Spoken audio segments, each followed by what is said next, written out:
Hello everyone. Thank you so much for joining us for today's session, speaking all about divorce and finances. It is a delight to have you joining us for today's Westpac Ruby Connection session in partnership with PepTalkHer. My name is Meggie Palmer and I'm going to be leading today's session. But before we get started, I'm going to hand it over to the fabulous Jan McDonald from Westpac to kick us off. Thank you, Maggie, and hello everyone and welcome. My name's Jan McDonald and I'm delighted to be introducing today's Ruby Lunch and Learn session on behalf of Westpac. As we begin today, I would like to acknowledge the traditional owners of the many lands across Australia from which we're joining this event. I'm coming to you today from the lands of the Wongal people of the Eora Nation, which is also known these days as a part of Sydney's inner west. I would like to acknowledge and pay my respects to their elders and to the elders of all the lands from which we've joined together today, past, present and emerging. I also acknowledge and pay my respects to those of you here today who identify as Aboriginal and Torres Strait Islander.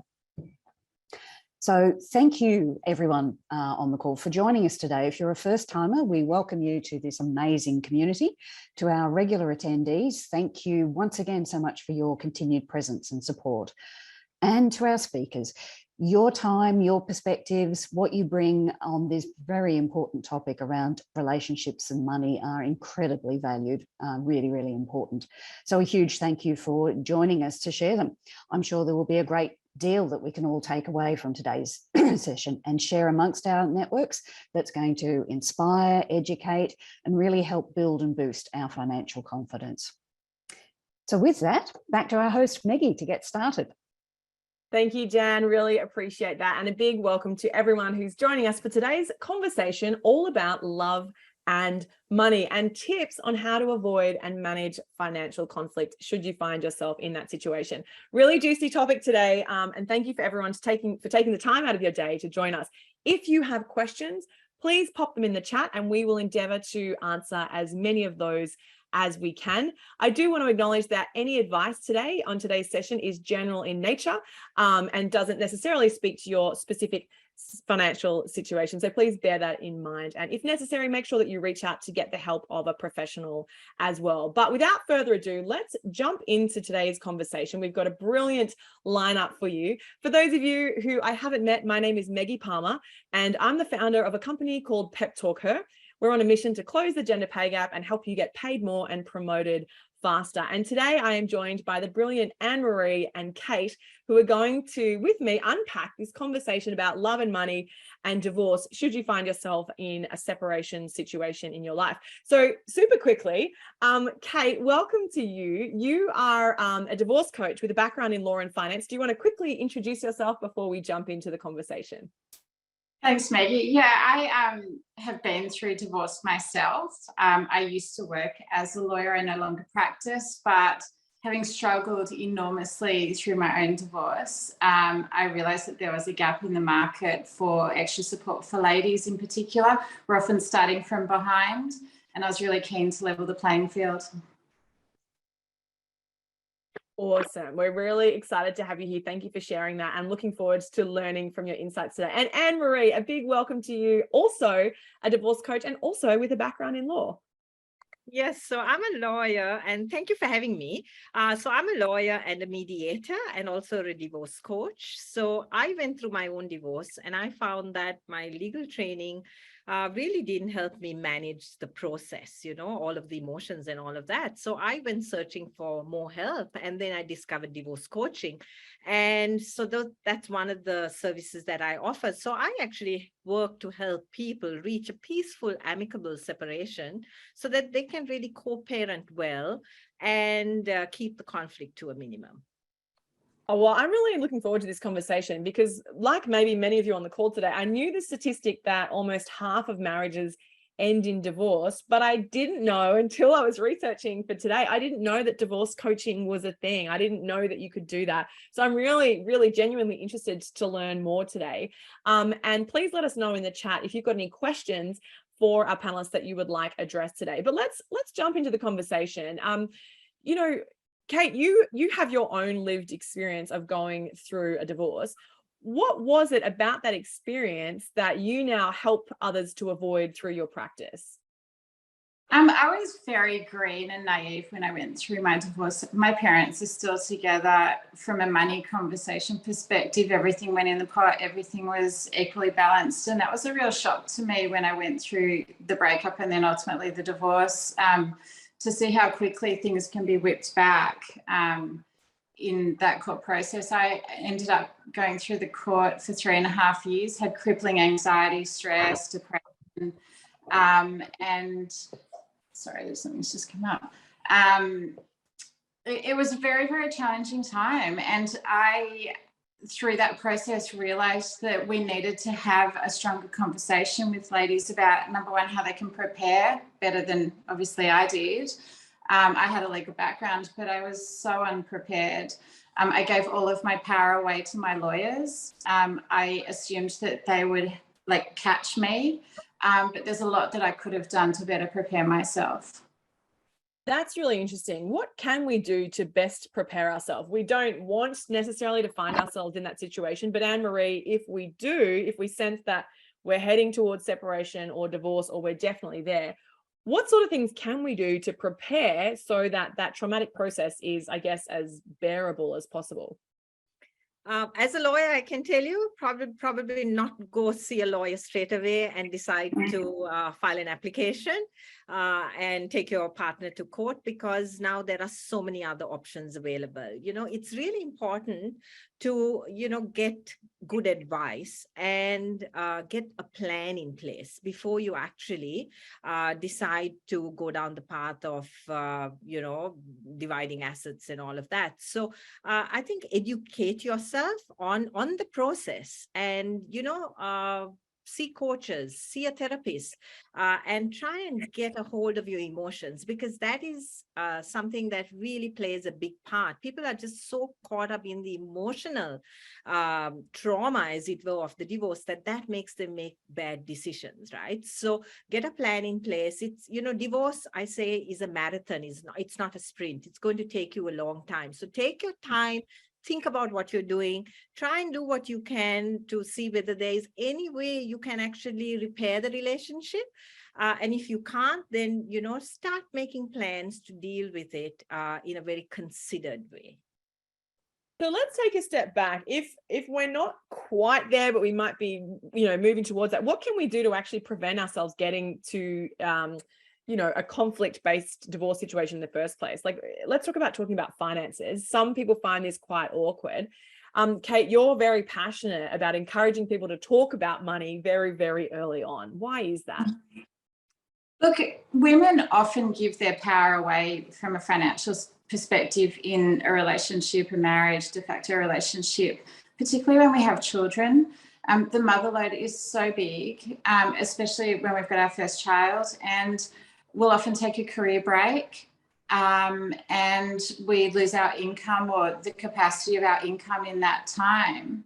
And, if we've got a particularly controlling spouse, then they will assume control over our finances more so in that situation when we're not bringing any in. I've worked with a lot of ladies that have to ask permission to spend once they've become mothers, and they've been very successful, very high-flying career girls before that. It's quite shocking.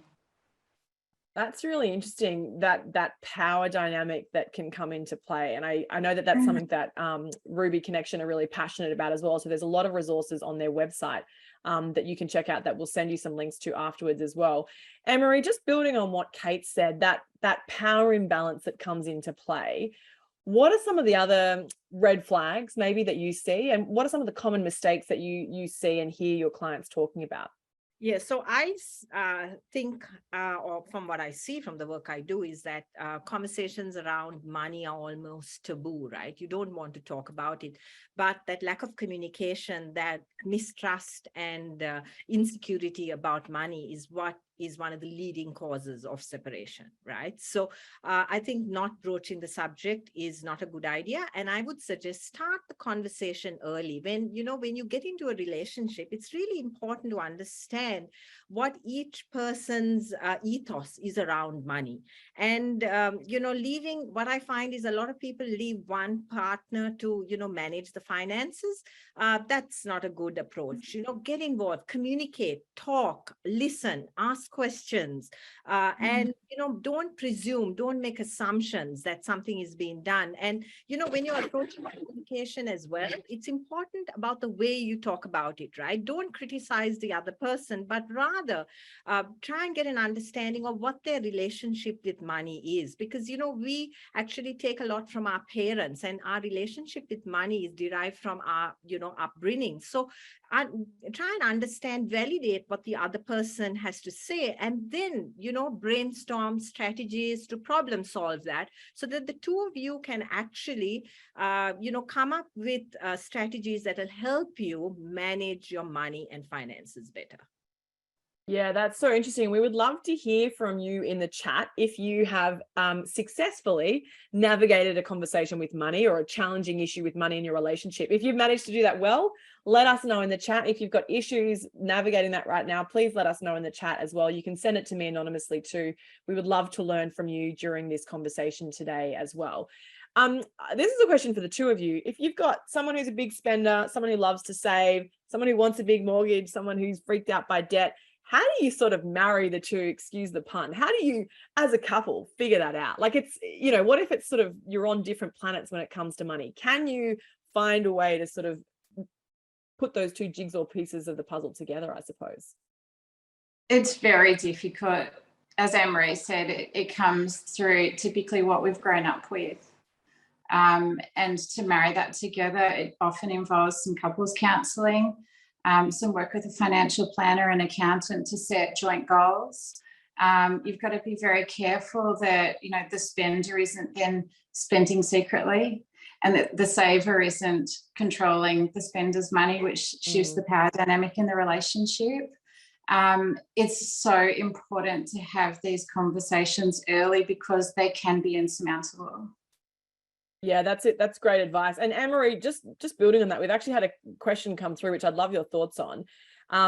If you want your partner to get on board with living within your means, avoiding unnecessary debt, how can you do that without sort of making them feel small or making them feel sort of inferior? Any tips? Yes, so that again, I go back to what I have to say, communication, right? And it's the way you communicate.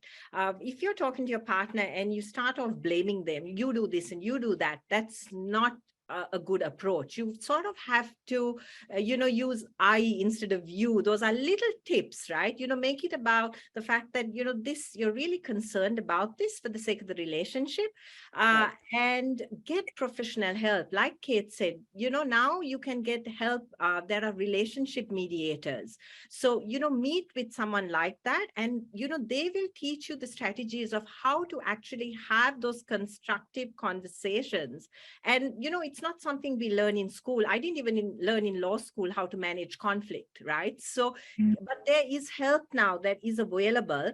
Get that help, talk to financial planners. But like she said, start it very early in the piece. Don't leave it, because people shy away from this. They make assumptions. And what happens is when you let things lie, resentment builds and frustration builds. And that's when the cracks start to show. So you don't want that to happen if you address it very, very early in the relationship. Yeah, you're right. Avoiding those cracks from forming in the first place. It's not easy to do, but this is great advice and some really, really interesting advice from someone who's joining us. Thank you for sharing that. Trying to be really open with money and working to have monthly financial reviews on our joint accounts and our joint saving goals. I think that's really cool advice. So do that on a regular cadence. Maybe, I don't know, cook your favorite meal or grab takeaway if that's within the budget, so that it sort of isn't something that you cringe about and that you kind of hate. Maybe trying to make it something that you can enjoy and look forward to a little bit more, but having that consistent conversation. Now, we can't talk about love and money without talking about prenups. I'm getting a lot of questions coming through. Thank you to everyone who's sending these through. So 2 things on the prenup. How important are they? And also, how do you deal with a prenup if you're not actually married and you're just sort of dating? So Cade, let's go to you, and then Anne-Marie, love to get your thoughts on prenups as well. Look, a prenup is a great idea. It becomes basically a documentation of intent. when you go into a relationship and you're in a lovely space with your partner. The agreements that you make when you're in a lovely space are typically putting your best self forward, and your partner's putting their best self forward. If things were to go terrible between us, this is what we would do. That's obviously a completely different conversation when you're knee deep in conflict. Yeah, absolutely. So the benefit of the prenup is that it's sort of something that's discussed when everyone's calm and in love, rather than hating each other. Yeah. And there's more equality in that. There's, a community focus. We want everyone to be okay. It's less combative. And Anne-Marie, are you pro or con in terms of prenups? What are your thoughts, Anne-Marie? I'm very pro prenups, and I think everyone should get prenups. Especially people going into second marriages, probably they don't think about it. And with prenups, what you have to really understand is that you must get independent legal advice. So 2 lawyers have to advise you on that. You get it legally drafted, and you get independent legal advice. And they are a little bit costly, but it is so worth that money, because I have so many clients I see, and they come and tell me, look, but I brought so much into the relationship. I bought $500,000, and now we're splitting. I want that $500,000 back.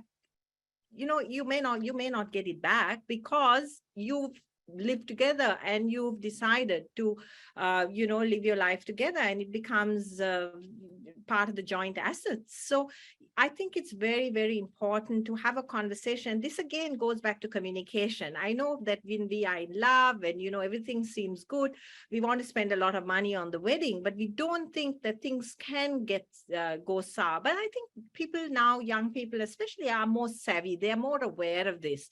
There is so much in the news now about how acrimonious and what a lot of money gets spent on divorce, that people have the awareness. And I find that a lot of young people actually are able to have that conversation and enter into prenups. And again, if you're having a problem having that conversation, talk to a relationship mediator, talk to a counselor, but have the conversation. Because if you have it and have it and discuss things that you are both comfortable with, you're starting off on the right foot. And I'm just going to clarify that this goes, and we've had a question come through on this. This is the case if you are getting married, or indeed if you just are in a de facto relationship, if you are in a de facto relationship, right? Yeah, of course. Yeah, you can get a prenup for both of them. If you decide you don't want to get married, but this is going to be a long-term, de facto relationship, it's best to get it in writing. And then another question that's come through is, do the prenups even matter though? When it comes down to it, are they worth the paper that they're written on? And so keeping in mind that this is generic advice, it's not specific to any one particular person. So this goes back to the fact that I was telling you, you must get independent legal advice, and it has to be a legally, valid document. Now, I have clients who come to me and they've got an agreement that they have written up and signed. That's not worth the paper it's written on, So if you've got good legal advice, and lawyers will, depending on your situation, be able to advise you on that. And I think it's very, very important that you get that advice. It's also indicative, but once you bring a child or multiple children in as well, it changes the landscape a lot. The agreement that you make when you're just a couple versus a couple with 3 children will be quite different, especially if mum's taken a career break, if she's got less super, if she's got less career progression, and a difficulty getting back into the paid workforce, then that conversation's entirely different to when you're a dinks, double income, no kids. And that's a great segue, Cade. Let's talk about children in divorce. Anne-Marie, do you have any tips for the best way to sort of manage that? And also something that's sort of adjacent to this I want to discuss as well is spousal maintenance. But let's focus on the children in the first instance. What is the advice as a divorce coach you're consistently giving to your clients about how to best communicate during this process so that it can be as amicable as possible? So I think it's really important to talk to the kids together. right? So talk to them together, focus on the fact that you both love them very much. This has got nothing to do with them. As adults, you just see things differently. You're still a family. I think it's important to communicate to them that you're still mom and dad. You may not be husband and wife, but, you know, not in so many words, but explain that to them. Don't lie. I think it's really, really important to tell them the truth. Something else that's really important, I think, is the timing. So, you know, if you just get angry with your partner and you're going to threaten divorce, you're not going to tell the kids that, okay, you're going to go down the path of divorce. So it's really important that you've made a decision and that you all are both comfortable with that decision before you start talking to the children. And again, get the support and get the support for the children. I think that's incredibly important. You know, get counselors on board, tell the school so that, you know, they're going to feel a little bit fragile. So if you provide that safety net, they will thrive through that divorce. And I think something very, very important is that we need to shield our children from the conflict, and you have to keep that front and center. Whatever the issues you have with your partner, get the help you need to help manage that conflict, because it's not divorce per se that really disrupts children's lives. It's the conflict. Mm-hmm. And so, yeah, go ahead, Kate, go for it. No, I was just going to say, I'd add to that it's really important if children come to you stressing and worrying about practical matters, to remind them that these are adult decisions. You know, if in the early stages, where are we going to live? Where's the dog going to go? What school am I going to go to? When am I going to see daddy? All of that. If you don't have the answers to those questions yet, take the responsibility for those answers away from the children by assuring them that these are adult issues and mummy and daddy are going to talk about them. We haven't, you know, decided on any of that yet, but you guys will be the first people to find out when we do decide, just so that they can go to sleep at night not worrying about adult issues, because that strips them of their childhood. And these are discussions that, you know, as Anne-Marie said, we do need to have offline with our former spouses, rather than to load up the children thinking that they've got to solve all the world's problems, you know, in one sleep. Yeah, that's really worth remembering. Really appreciate that. Thanks, Kate. When we think about kids as well, in terms of a money pit, as some people say, when we think about the fact that children cost money, how deep into the future do we go in calculating how much this child is going to cost the couple, right? In terms of like extracurricular activities, like university, you know, medical expenses, like how big picture do we need to think in terms of those costs when we're going through the financial separation? Anne-Marie, I might throw this to you first. Yes, so that comes within the purview of child support. So that just depends on the income, and you know, you can there's a calculator online where you would go online and, you know, put all your details in, and when you file your tax returns, then, you know, you are one party ends up paying the other parent a certain amount in child support. So you can document that with either a limited child support agreement or a binding child support agreement. So with a binding child support agreement, you're going to need to get independent legal advice. So, you know, what the state stipulates, or what the government stipulates, is possibly the minimum that you have to pay. But what I encourage my clients to do is have that conversation with a mediator. You know, you understand the unique needs of your children, right? So it's really, really important to ensure that you're able to continue to provide for them, you know, within your means. So talk to a mediator, have the conversation about what the kids need and what they don't need, and what you're going to have to cut and what you're going to have to spend on, and come to an agreement as to how much you're going to be paying by way of child support. And I would suggest always documenting that as well. And then, Kate, can you talk us through, so there's child support, which I'm assuming most of us have heard of at some point, but spousal maintenance is a term that maybe is less well known. Kate, can you just explain how that works and why we should think about that from the outset? Look, spousal maintenance is very difficult to get. It's also a hot trigger in the family court. Look, this isn't meant to be a gender attack, but men are more likely to force a woman back to work than to want to pay spousal maintenance, spousal support. And it is very, very difficult to get. The people that you will see getting spousal support might be the ladies at home with newborns, where it's hard to return to work, or ladies that are, approaching retirement that haven't been in the workforce for 40 years or so, or ladies that have got disabilities, handicaps, chronic illnesses. The push is generally to force a lady back into paid employment rather than go down the spousal support road. So it's not something that I would recommend you rely on at all. And, this is probably... Yeah, interesting. And it's important to remember that when you're going through a divorce in Australia, the asset split is financial, but it's also non-financial contributions that are taken into account. Anne-Marie, can you just elaborate on that so that people have a clear understanding?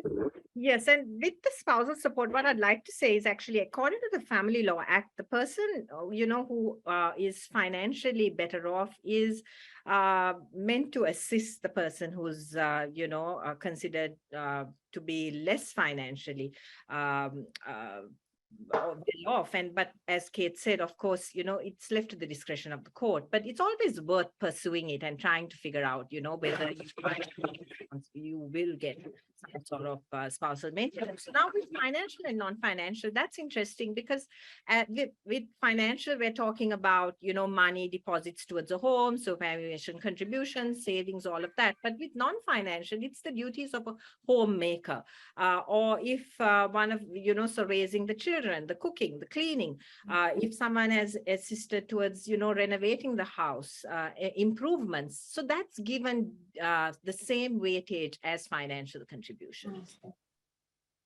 And that's really important for people to understand, I think, going into this process.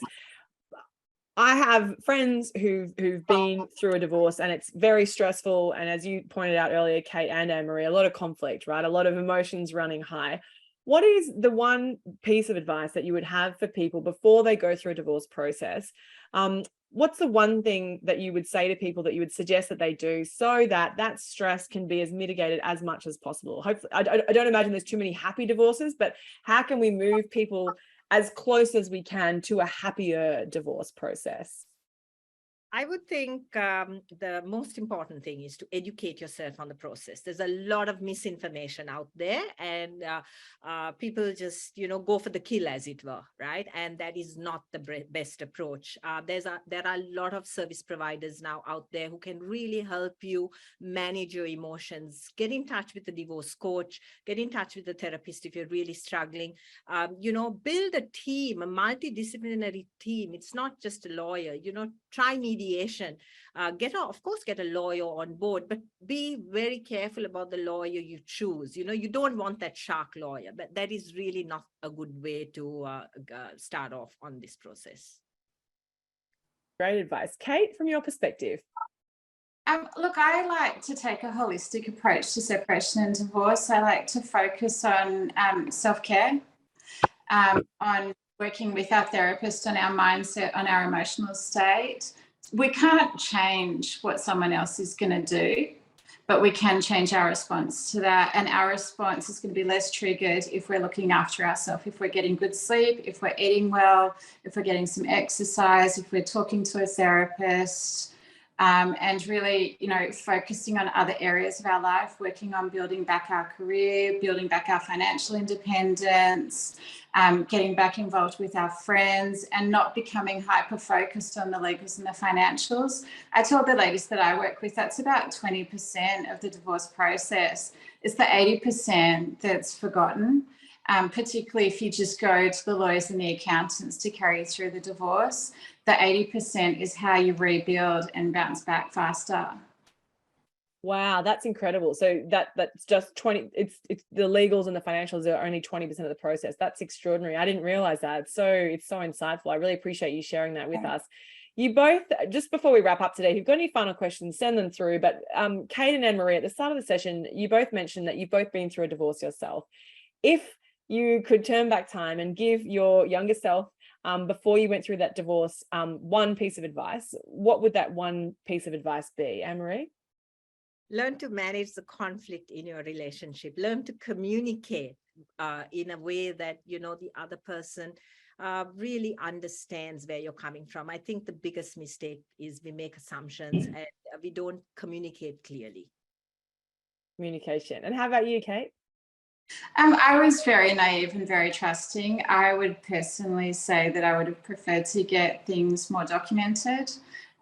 We had agreements that we threw everything into the pot, but that pot was forgotten once we got to court. I genuinely threw everything in, and it wasn't the case for the other part. So I would say proceed cautiously and make sure that, you know, as Anne-Marie says, that you've got open communication. But even so, if you have open communication with someone that's being dishonest with you, how open is it?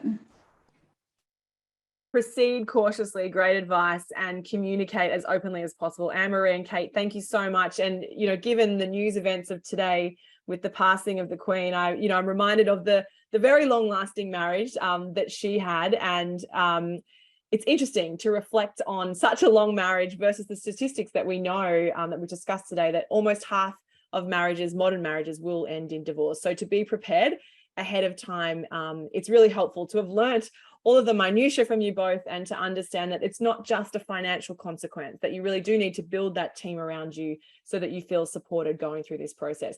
I didn't know that there was such a thing as divorce coaches before we were preparing for this session a few weeks ago. So grateful to the both of you for joining us today. Anne-Marie and Kate, thank you so much.